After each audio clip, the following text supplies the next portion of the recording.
બીજી વાત કે દીવા પાછળ અંધારું હોય. મોટા મોટા સુપરસ્ટારના છોકરાઓ જોઈ લો, દીવા પાછળ અંધારું હોય તો ભાઈ મહાભાઈ આહિર આટલું ઉછળવાની કોઈ જરૂર નહીં. તારો જે દીવો ખરો ને એની પાછળ જે ખરું ને અંધારું જ છે ભાઈ. તો નમસ્કાર મિત્રો, સ્વાગત છે તમારા બધાનો ફરીથી એક નવા વિડીયોમાં. તો વિડીયોમાં આજે આપણે વાત કરવાની છે માયાભાઈ આહિર વિશે.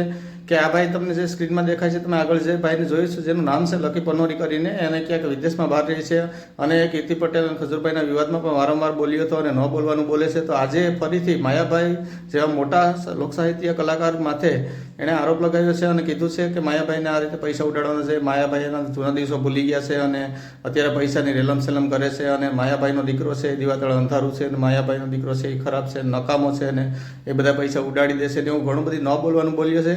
તો આવો એની આગળ આપણે પહેલા તો એની વાત સાંભળી લઈએ. તો આવો વાત સાંભળીએ. ભાઈ, હમણાં ગુજરાતની અંદર આ માયાભાઈ આહિરના છોકરાનું જે મેરેજ થઈ રહ્યું છે એની બહુ ચર્ચાઓ ચાલી રહી છે. માયાભાઈ આહિર જાતે 40 રૂપિયાની દાઢી કમાવા માટે એ માણસે જિંદગીની અંદર બહુ મજૂરી. તો તમે જોયું ને મિત્રો કે આ ભાઈ છે એ ન બોલવાનું માયાભાઈ આહિર વિશે અને એના દીકરા જયરાજ આહિર વિશે બોલ્યો છે. તો ખરેખર તો આ બોલવું હોય મારા મતે તો યાર ખોટું કહેવાય. કેમ કે કોઈ પણ માણસ હોય, પોતાની મજૂરી કરતો હોય, કોઈ પણ પૈસા કમાઈને પોતાનો પ્રસંગ સારી રીતે ઉજવવા માંગતો હોય, કે લગ્ન પ્રસંગ હોય, કોઈ પણ પ્રસંગ હોય, તો પોતાનો માણસ સારો પ્રસંગ બનાવવા માગે છે અને જાજા માણસોને બોલાવે છે, આમંત્રણ આપે છે અને રાજી ખુશીથી પ્રસંગ ઉજવવા માંગતો હોય. તો એમાં કોઈને હળી કરવાની જરૂર નથી. તમારું શું કહેવાનું છે? માયાભાઈએ ખોટું કર્યું હોય કે સાચું કર્યું હોય તે કોમેન્ટ કરીને જરૂરથી જણાવજો. આગળ વિડીયો સાંભળીએ.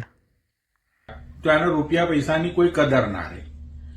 જેવી રીતે આ એના છોકરાના લગ્નની અંદર પૈસા ઉડાડ્યા છે, રાઈટ. હવે એટલા જ પૈસાની એને કોઈ ગરીબ ફેમિલીઓને મદદ કરી હોય